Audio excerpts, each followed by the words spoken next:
Hey, it's KR from D&D Homebrew talking, as I mentioned, my favorite book of all the D&D books out there, really all RPG books I've ever played with, which is the original Monster Manual. Not saying it's the most influential. I already did the Greyhawk supplement. Again, a lot of people argued with that. And so I'm not giving this any kind of a grade. I'm just saying it's my favorite book. It's the book and I'm going to talk about this, but let me just say, overall, every page of this when I go through this book is familiar to me. That's how many times I looked through this book. Came out in 77, used it till about 89, 90. In addition to some other, they had some other monster manuals. But this was the one. And then moved on to Rules Cyclopedia 2nd edition and on to 3.5. And what I thought I'd do is go through this and talk about some of the things in this book that were influential, some of the monsters I loved, some of the ones I never used, maybe some of what I thought were kind of stupid or whatever. But just talk about why this to us, when this came out in 1977, was so influential. One of the things I'm going to show, I don't know how well this is going to come out here on this first page, but we always put our names in our books because everybody had the books. So we'd be laying around, people would be looking at different books.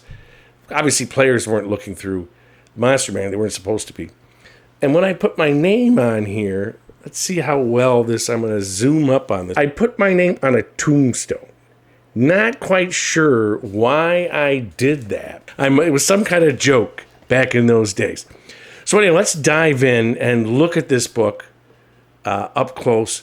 I'm not going to use a PDF because I don't like those things where people leaf through. I want to look at stuff, talk about it, go in, zoom in and out on it, that kind of thing.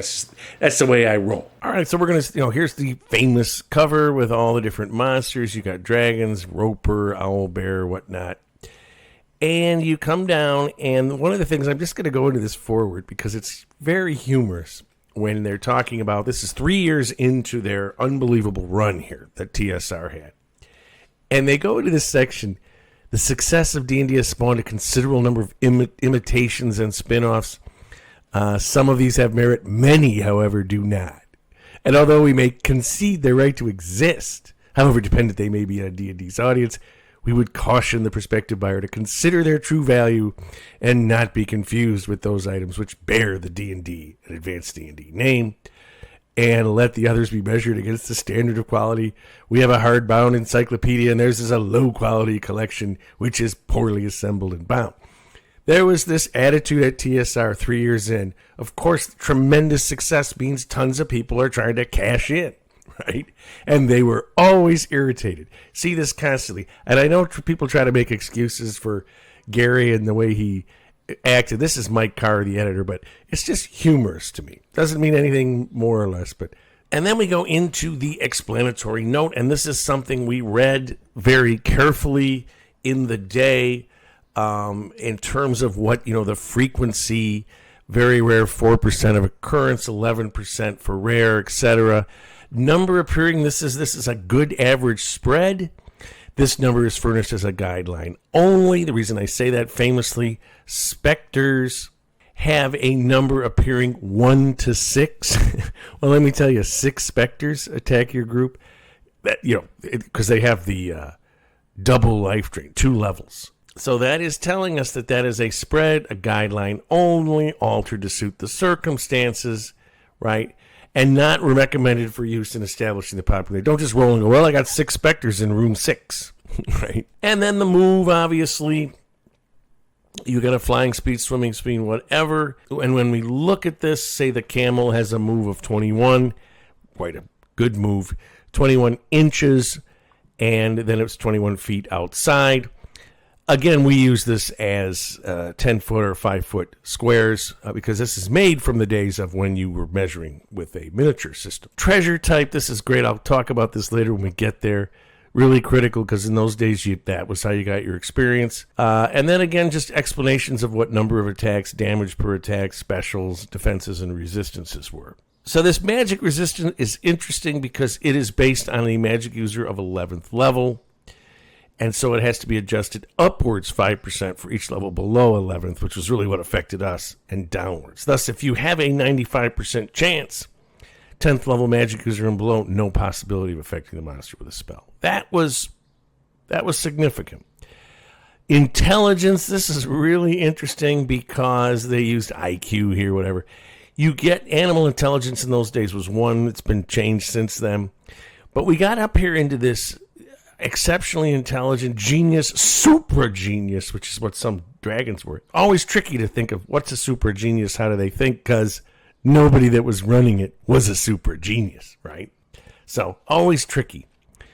And alignment and size, and they give you some stuff there, and whether it has psionic abilities, and where necessary, a sketch of the monster is shown for you to describe them. Okay, so we go to our first page, and I will say, the Aerial Servant, Air Elemental, we did run these. They were kind of cool.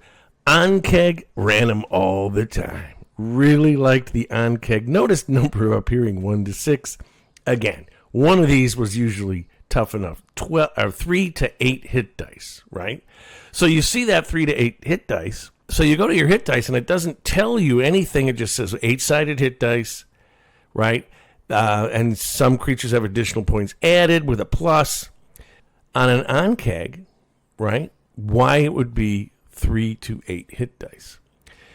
We assume that there's little Onkegs and big Onkegs, but nothing in there tells you what's going on there. Just another fascinating thing. Use these all the time. Ants, loved giant ants, used them. Gorillas, or apes, basically. The axe beak, loved that, especially if you were out in a plains area. Here's the giant ants. I used to create anthills all the time. Really elaborate, winding, and they were small. You know, their ants are big. What's their size here? They have 2 hit dice. You know, they're 2 feet long, which is a giant ant. But that means that their little tunnels are going to be small. These kind of things, like, again, barracuda, we didn't do much, water running. So we didn't use those very much. So the Balatherium, see, that picture is great because you see how huge this was. This is the classic megafauna monster. I think I did run this a couple times because it was so cool. And, it's the largest land mammal, I think, that ever, except for like the brontosaurus and stuff, but certainly a mammal. Of course, the basilisk, deadly, all the time. Gaze turns to stone. You could try to look aside, but, it was tough. We used fire beetles and stuff all the time. Not so much bears and giant beavers. Again, they were kind of flavory monsters for us. So here's 3 creatures that we used quite a bit. And the beholder, obviously, super deadly. Number appearing just 1. Very rare. 5% chance. Again, depending on your charts. We had all these random monster charts. And they might appear in certain areas more than 5%. Right? In some dungeon that it's controlling. And check out these disintegration ray, death ray, and that's got 40-foot range, 20-foot range disintegrate. Man, is that deadly. This thing was nasty. Black pudding, standard dungeon, resource drain. The blink dog was always humorous because it was lawful good. Boar, I didn't run that much, wasn't it? The brownie was one of these kind of like, they're friendly and they shy and you never see them. Didn't run them very much. Never ran a buffalo. So the brain mole was one of these psionic monsters. And these were always incredibly deadly if you were using psionics, right? They are attracted to any kind of psionics and magic spells which duplicate psionic effects. Within 30 feet, it tries to burrow into your brain, okay? And this burrowing have a 20% chance per melee round of causing permanent insanity in non-psionic. So magic users using spells that mimic psionic. Then, of course, bugbears and bouillette. These were always nasty because they were so gigantic. 9.5 feet long, 12 feet long. Super low armor class, -2, right? Hit dice 9. Different areas on it had different armor classes. The bugbear was a standard monster. Used it all the time. The bull, not so much. And a camel, carrion crawler in the beginning days when you first start playing. Notice the 3+1. The Catoblepus had the death gaze. Any creature which beats this gaze dies without any chance to save itself. And complete surprise to the group, 2 on a 6-sided dice, means one of the party has met its gaze. That is nasty. Very rare, but those are the days, my friend. This thing was one of those monsters that I think is a little bit of a screw job. You can look at this and go, well, wait a second, it can't really see you, and, blah, blah, blah. You could avert your eyes, but that death gaze with no save is deadly. The centaurs, we used them, neutral chaotic, but, they were sort of they were role-playing and flavor for woods. The cerebral parasite, total death creature. Again, psionics, we just didn't like psionics, but all the stuff, they were in the astral and ethereal planes and on the material planes. That was like traveling, to the astral planes. Then we would have cerebral. I hate centipedes, the giant centipedes. And then, of course, the Chimera. One of the best. Super deadly. 9 hit dice. Breath weapons. It gets nasty attacks, but it's breath weapon, which is the line of 3D 24 points with a saving throw. These were pretty nasty because they had, but 40% in lair, although if they fly in, where is the lair? Cockatrice, and there again, a lot of petrification. And you save versus stone or you're petrified. It doesn't start over a turn and then you got a few turns to make your save. You were just petrified. Deadly. The Kotal, or however you pronounce that, Coatl, lawful good monster. This was one of these things too. They rarely interfere, but they can polymorph themselves. So they would be in some situation where some creature like this had to come down and figure out what was going on in a scenario or something. Giant crayfish. Again, this is a random monster if they're going through a swamp. Same thing with the crocodiles and crabs. Demons, here's the thing. We did not run a lot of demons. They were super deadly, super high end. I read these. I know every one of these. I read them all. Never forget these pictures of all these demons. There's Jubilex, the faceless lord. And, of course, Orcus. The Succubi as a demon, I would say that was one that we would run. Again, there were certain situations where they would sort of appear on the material plane and we'd have them. But we always assumed they were there for some reason. They were always kind of super nasty, right? Like, there's the Balrog. 8+8, I guess we ran Balrogs. Now that I'm thinking about this, I'm realizing, I did run these kind of. I just never thought I did. 100 hit points, that was pretty nasty in those days. Same thing with devils. I never had Asmodeus, ran him or anything. But it was great to read these and think about them. Because they really were, there's Beelzebub. They really were interesting to think about. We did have, at one point now I'm thinking about it, we had this cleric class that could summon demons. That was part of this. Because we had lawful, neutral, and evil classes. Now, if you took an evil cleric, you had to hide it. I think one time we all tried to be evil, but it didn't work out. So you could summon demons. You didn't summon devils. So anyway, the ice devil or something, right? It's got 11 hit dice for a devil. That's not that many. But man, dinosaurs. Dinosaurs are we would have a dinosaur island. We did not just have them appear for some reason it's strained, even though there was magic, even though there were all these monsters. We just felt like dinosaurs should be in their own area, an incredibly remote jungle, on an island that was jungle, that kind of thing. We didn't run them regularly. And that was just us. That's just the way we did it. And it's interesting because it was fun to think about. Look at this, the Gorgosaurus, 13 hit dice, 7 to 28 on a bite. That is nasty, my friend. Let's look at the T-Rex. There's the T-Rex, 5 to 40. That's 5 8-sided dice per bite. Nasty. And we loved the genies. You tried to control them or whatever. They were nasty, but they were, one of these fun things that you can get those 3 wishes. You had to be so careful that the genie would try to fool you on those wishes. And again, dogs, dolphin, doppelgangers, ran them all the time. Loved these things.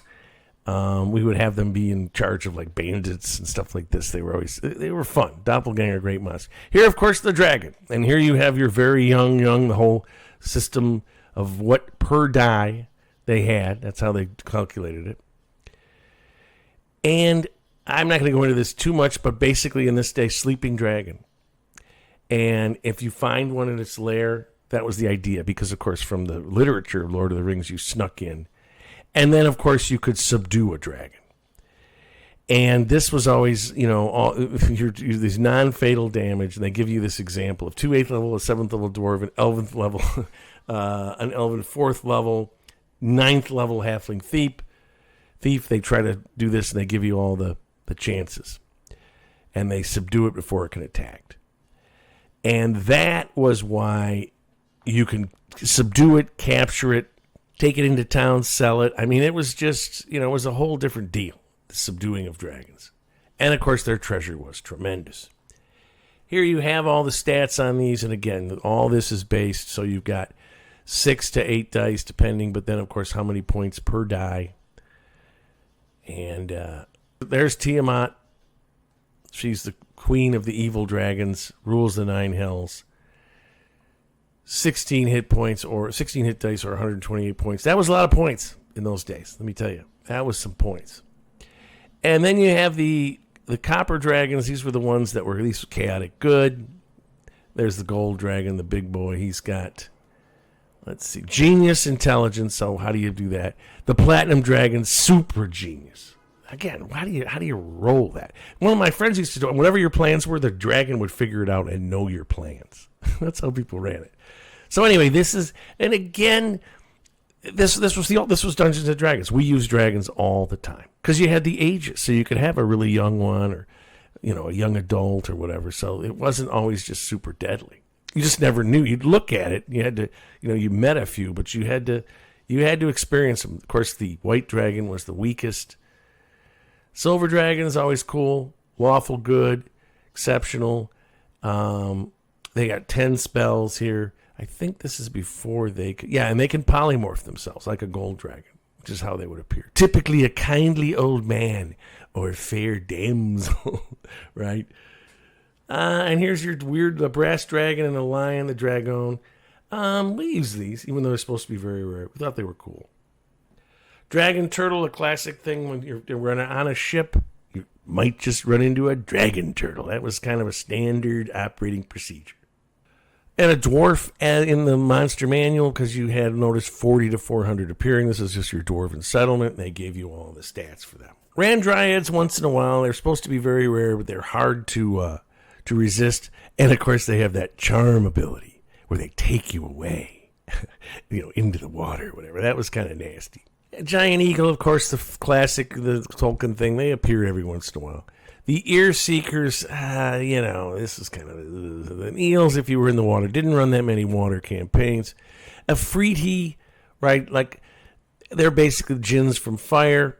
They can also serve you and make 3 wishes, but again, they're pretty nasty with 10 hit dice, right? Immune to anything but a magic weapon +2 or above. They're nasty. And you get into your elementals, right? Elementals that might appear or be summoned by some powerful magic user. These were deadly. These, especially you get an Earth Elemental with 16 hit points. Not fun.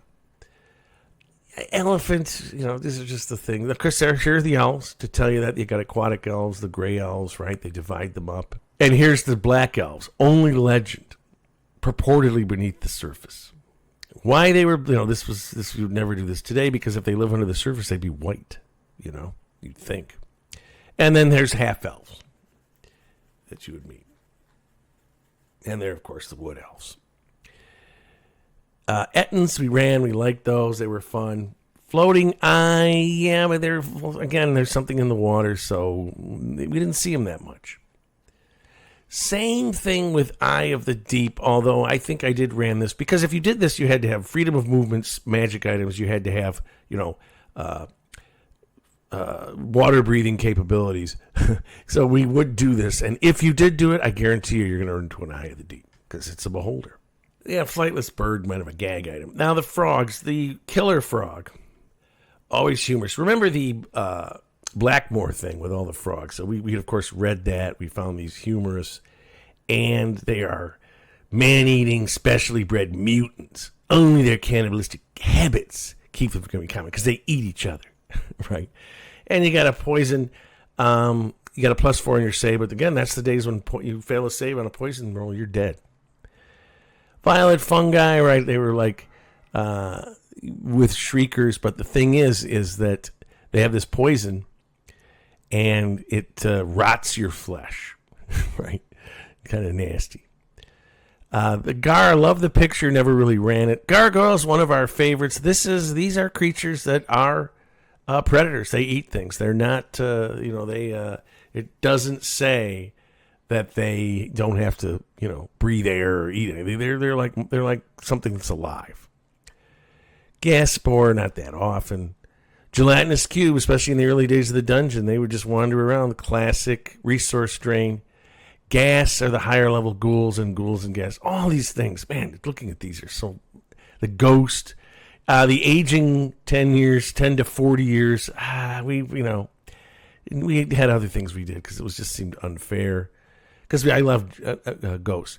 Giants, classic monster that you would put in your world. There were giant civilizations and giants. I would always put them far away from the civilized areas, but they ran things. The hill giant was the most common, obviously, and then the storm giant. Here are your gnolls. Ran these all the time. Classic monster. Gnome, right? I don't remember. I don't think you could have these because, again, this came out before the AD&D book. So we used this with the 3 brown books and then all the supplements. Maybe they had gnomes. I don't remember now. Again, giant goat. Just kind of a silly kind of thing.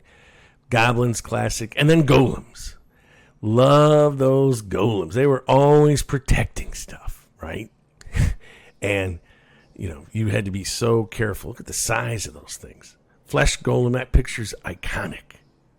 Really great. And then the stone golem, obviously. That was the toughie. 60 hit points. Although, 60 hit points was a lot. Gorgon, again, turns you to stone. You got to make your save. It's got 8 dice. That's an 8 die save. That's, that's pretty nasty. And gray ooze, green slime.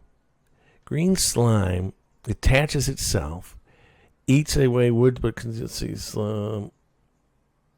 And the cure disease. You have to have a cure disease to cure that. Man, these were nasty. Griffin was something we would use, right? They love horses. They'd fly by. If you had horses in your group when you were traveling, you were going to run into a griffin, probably. And then the banshee. This thing, if you heard its keening, you save versus magic within 30 feet, 7 die creature, and you die on the spot. Didn't want to run into a banshee. Here's halflings again. All this stuff is in the monster manual when you were creating these, halflings that you would encounter. Harpies, we loved harpies, the charm, because it's when charm was powerful. Hellhounds we used, again, the herd animal, I don't know. The hippocampus, that's basically a seahorse, and we didn't run much of that. Hippogriffs we ran, and hobgoblins. Hobgoblins were really interesting because we always made them, they have average intelligence, but we always felt like they were kind of smarter than the average, the way they present them and everything, and the fact that they bully all the other orcs and goblins, right? So they would be running kind of gangs of different goblinoids in that world. And again, you have leaders, you have a lot more stats on these.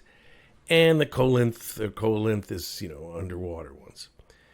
The homunculi was one of those creepy things. They have 2 hit dice and whatnot. But they can just, their little knows what it uses and would sneak around and, see things.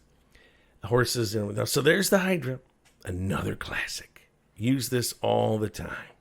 And some of the more modern ones, the heads regenerate. These did not. Hyena, the imp is just this devil thing. The intellect devourer, never fun.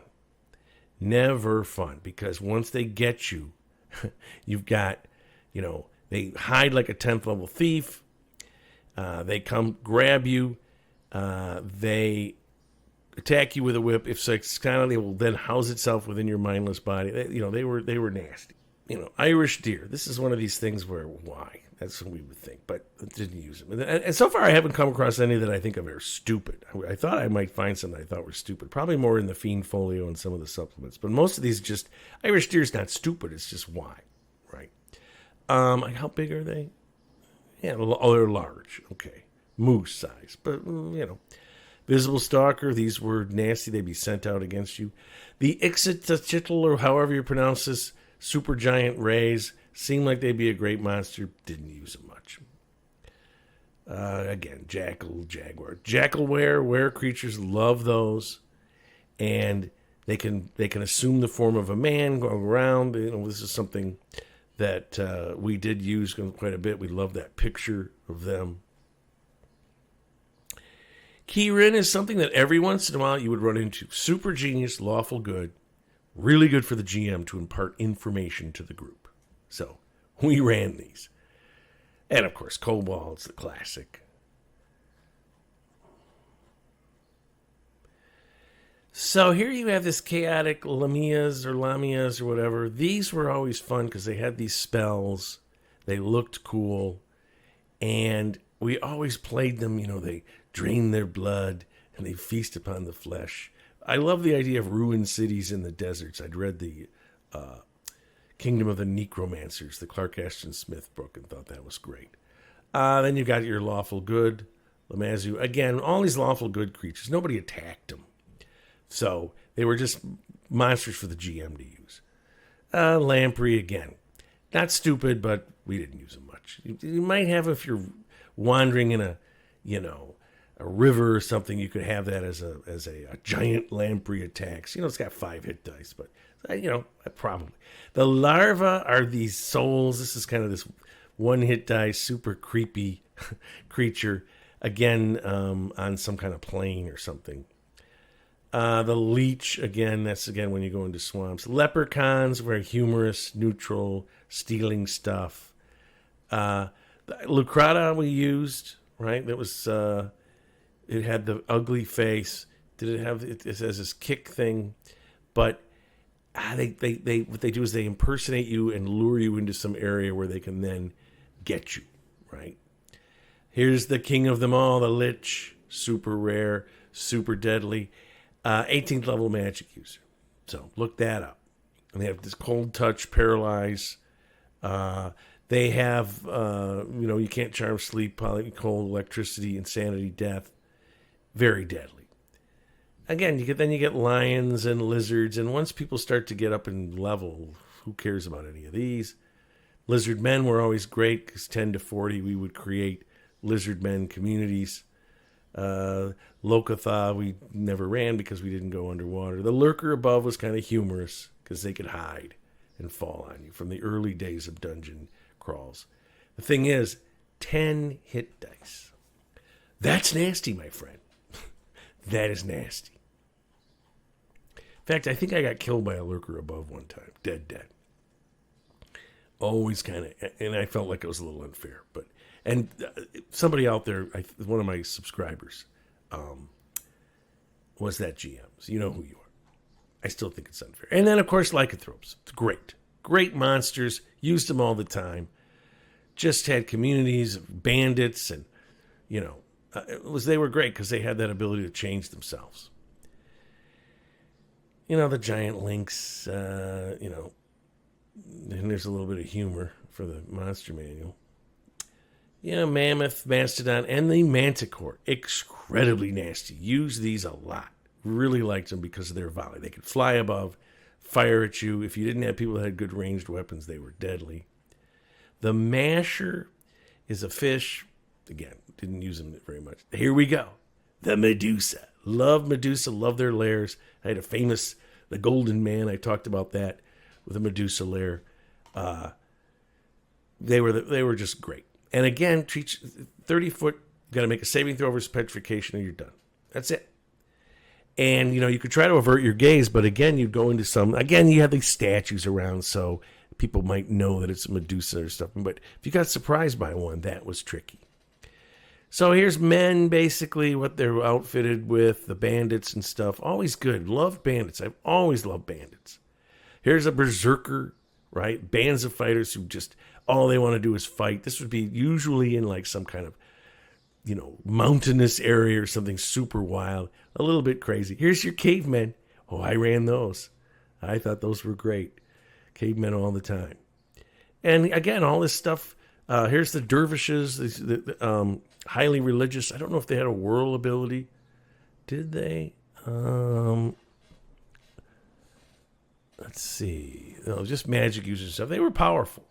The whirling dervish, right? These are great. These were really so helpful to us to see. Here's merchants. Here's pilgrims, right? We didn't know anything about this. This is great. Mermen use these. They would come because they can come on land, pretty sure. They venture out to sun themselves or visit some coastal spot. But again, they can breathe, right? Breathe water and air. So that's cool. And they're hooks. Mimic, here's where it appeared. This was a hokey monster. We all thought it was really stupid, but we did use it. Mind Flayer. Man. 8+4 dice. 50% chance in lair. And subterranean, they hate the sunlight.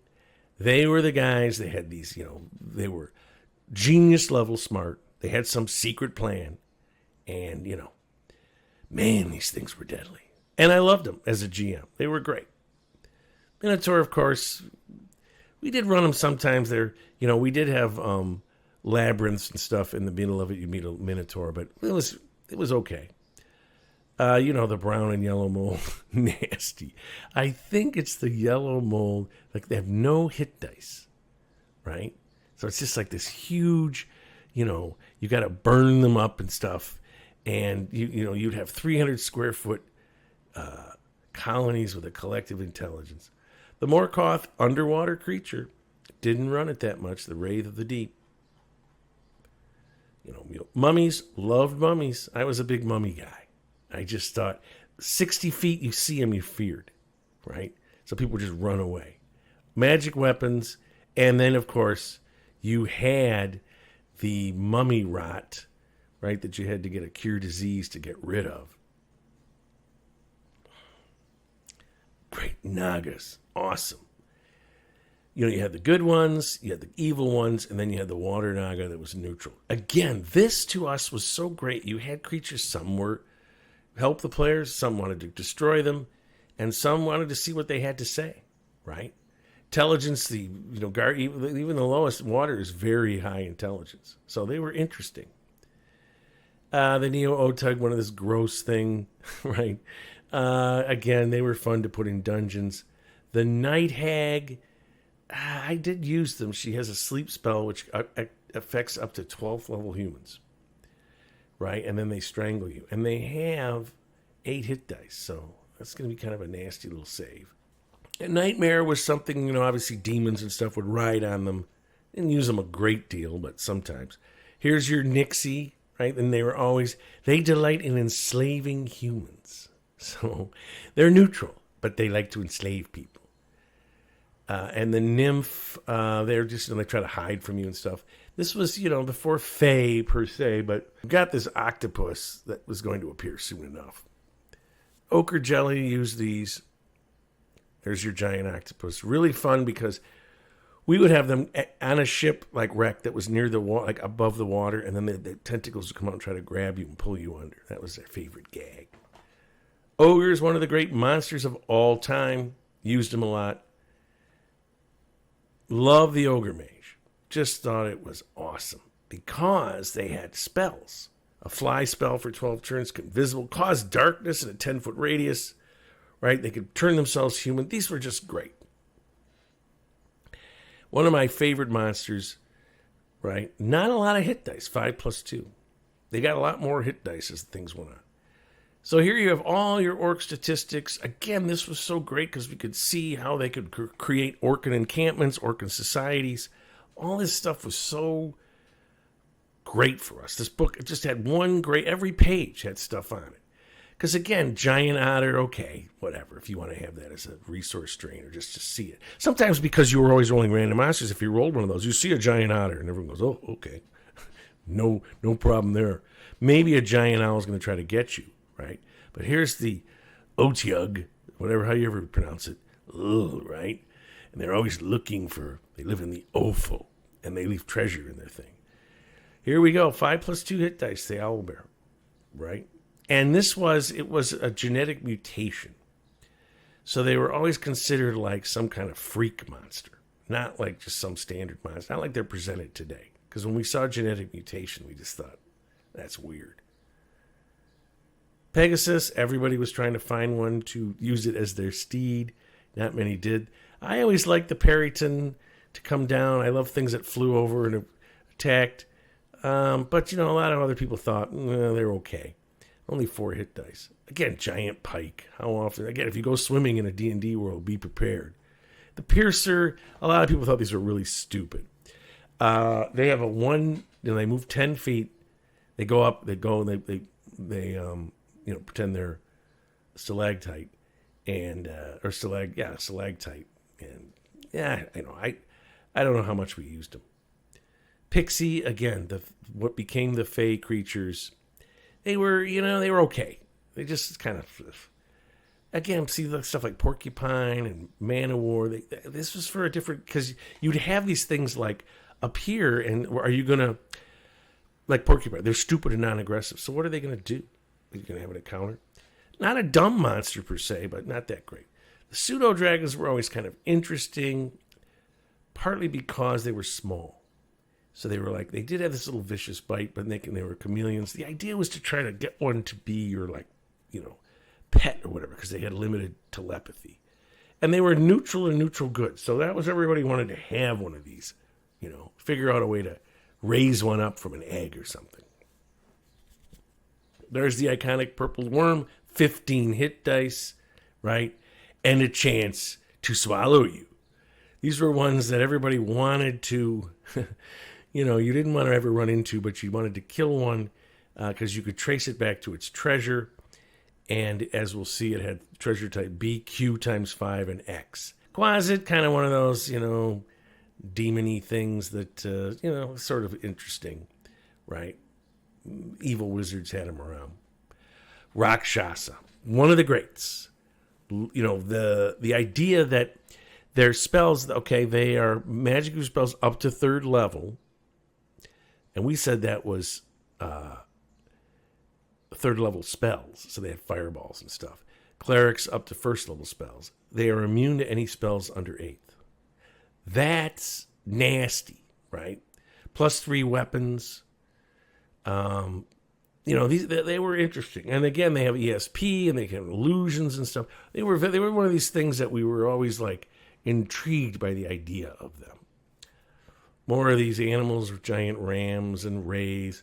I mean, the manta ray could do some damage to you, 3d12, 2d20, but how often did you do that? And there's your giant rat. The giant rats had disease. But it was a 5% chance, so, whatever. So, of course, the Remor has one of our favorites. We love to run in Arctic climates, so these things, 7 to 14 dice, you could have a big one if you so chose. It's always great with that because you just decide based on the party strength. And rhinoceros, not much. The rock, always great because it was large, 60-foot plus wing, and it would pick things up. Right? And show it picking up an elephant to show you how big that is. The roper. It's on the cover of the book. Man, these things were nasty. Because those strands, weakness from 50% from strength, and then it devours you in its maw, which does 5d20. And, your strength was reduced. So it was hard to break it. Same as breaking a door, opening a door, but your strength would be reduced. So, right. The thing was with these, you fireballed them. Rot grub was one of these things, kind of a gag thing. Rust monster we had, everybody hated them because they destroyed your items, but you just avoided them. Now here's the Saugin. Again, they came out of the water, so they were always a coastal thing. We used them partly because look at how big the description is, all of their society, all the stuff they did. But again, since we didn't run underwater, they weren't as much as you might. Salamanders we ran all the time, even though they're supposed to be rare. And they say they come to the material plane occasionally for purposes known only to them. Well, that means they're coming, right? Because we loved them. Sartre, these, they were neutral. They were kind of gag item. You're not going to attack them. Giant scorpions we used. Love the fact that they had death poison. See, that's the thing about these things. You're dead. That was nasty. Sea hags, of course we use those. We loved hags. Giant seahorse not. Sea lion not. Shadows, again, these things, they do 2 to 5 points of damage, and then each takes 1 point of your strength. If you reach 0, you become a shadow. Okay? 2 to 8 turns after. So these things, 3+3 hit dice. If you had a group, and again, 2 to 20 appearing. 2 to 20. Now you make that choice. But in theory, you could have 20 shadows. Some group that got overwhelmed by some. And they just continue to overwhelm and increase their numbers. Boy, shadows were nasty. Shambling Mound, use those all the time in swamps. Those were cool. They would suffocate you.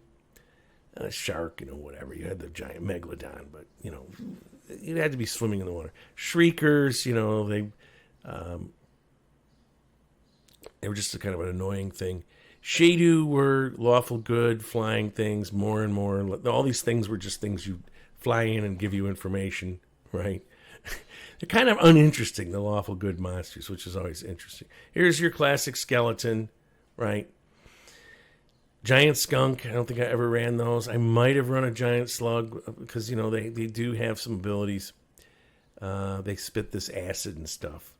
The various snakes, you do have poison snakes and constrictors and stuff. The slithering tracker was transparent and almost 5% chance of spotting. It was kind of one of these resource drains. And then it kind of comes over you and stuff. This was one of these dungeon crawly type monsters. Of course, the Spectre, as I mentioned with this thing, one of my favorites, although that 2-level drain, you ran from Spectres. That's the thing. When you saw those level drains. Wraiths and whites are coming up. The Sphinx, kind of interesting because they ask you these riddles. You had to figure those out. They had some, paralyzation, fright thing. I mean, they were, if we look in here, chaotic good, neutral, and chaotic evil, right? So, they were more of a historical monster, I think. Spiders, just a classic. Let's face it. We all love to have spiders. They live in dungeon environments. They scare the crap out of you. Think of Lord of the Rings, right? And Shelob. Used them all the time. Phase spiders. This was a page I looked at all the time. There we go, my friends. Just waiting. Sprite, another one of these, they're information monsters, or not monsters, creatures in woods and stuff. Giant squid if you go in the water, but didn't do that much. Stag, not that much. Sturge, I liked Sturge. One of the guys I used to run with for years hated them because they would just take up, they were a resource drain, right? At low levels, they can actually be kind of nasty. I did a thing for the Rules Cyclopedia where I had a group of Sturges with first little guys and they killed them. Just a random monster. Strangleweed, kelp, whatever. Sylph, again, one of these things that, whatever. The Sioux monster used all the time. Love that Sioux. 5+5, right? And the thing about them was you had the 1d4 times 4 the claws, right? Because they would do all 4 claws, and then the bite 2d8. So, and they had some psionics. What was their psionic thing? They had the psychic crush, psionic blast, right? We used them for those. We didn't use them for players, but we used them for monsters. Interesting, right? Thought Eaters, another psionic thing. Not very often. right? They're the plane of ether. Their senses go through. This was kind of not too much. Ticks and tigers, not so much. The Titan was another one of these cat of good genius. You never messed with it. It came around for informational purposes or something, or you had to go see one for some reason. I will say that up here, the saber-toothed tiger did run occasionally. Again, this Totanathere and the toad. You do have the poison toad, right? That save versus poison, or you die immediately, right? So, 2-hit die monster, it bites you, you're dead. Those are the days, my friend. Trapper, this was one that we thought was kind of a stupid monster. But there were reasons for it. Some wizard created it or something, or it just evolved. I don't know. Kind of that was one that we thought was a little stupid. Here's your Ent that became tree Ents. Love these. But again, rare. If you ran into them, you never messed with them. Most people in those days were lawful good, so you never did that. Tritons, we had them occasionally. Just not a lot of underwater adventures. Just not our bag. The troglodytes we did. Oh, I love the troglodytes, right? Because again, the dungeon, and this is the cavern crawl. Trolls, a classic. 6+6 hit dice with regeneration. And 1d12. Now again, the idea here is you're supposed to decide how many, but if you get surprised by 6 trolls, you could be dead. Turtles, whatever. Umber Hulk's one of my all-time favorite monsters. I love the fact that they could come out of walls of a cavern or come up from the ground, whatever. They were awesome. The unicorn, one of these flavor monsters, right, or creatures. They were okay. Average intelligence, cat good, whatever. Here he is, the vampire. Nice little thing. Also, just one of these great 8+3 hit dice, really hard to kill. And just nasty. And this, we had vampires for sure. I actually used to use giant wasps. I would have that, and they'd fly in. Notice 1 to 20, so 10 wasps fly in. Those are the days of the random monsters. Water weird, I put them in a pool in a dungeon or whatever. Kind of a gag for a trap. Never use much giant weasels and stuff. Whales, I think their treasure, what's their treasure here? Treasure type see below. Yeah. So you can get tons of treasure from whales. So in the end, what people would do is go out and hunt them. They'd get a hold monster, and they would hold the monster, go in, find all the treasure, get it out, and let the whale go. And it was considered non-evil. Here's your white single level energy drain. Never liked these. Immune to all sorts of spells. Used them all the time. Will-o-wisp. You knew what they were. So once you knew what they were, you didn't really, you just knew not to follow them. The dire wolf, like the warg, was kind of interesting to have. And they were, the goblins were the ones that rode them, because they were pony-sized in this version. Windwalkers, I didn't use very much. Wolverine, not too much. Wraiths, there we go. And it's the same one level of energy drain. Oh my gosh. Wyvern's awesome. The tail, save versus poison and die. Oh man. Poison in those days was nasty. And here's your Zorn, it was okay, I guess. And the Yeti. Use these in the cold polar areas. Zombie. We all know what zombies do. So then we have the treasure types. And what you will notice is there were certain treasure types that had, because it was all based on percentage, right? So any 3 except swords +1, 30% chance. If you have, let's look at some of these. Now let's go down to some of these like X and Y and stuff.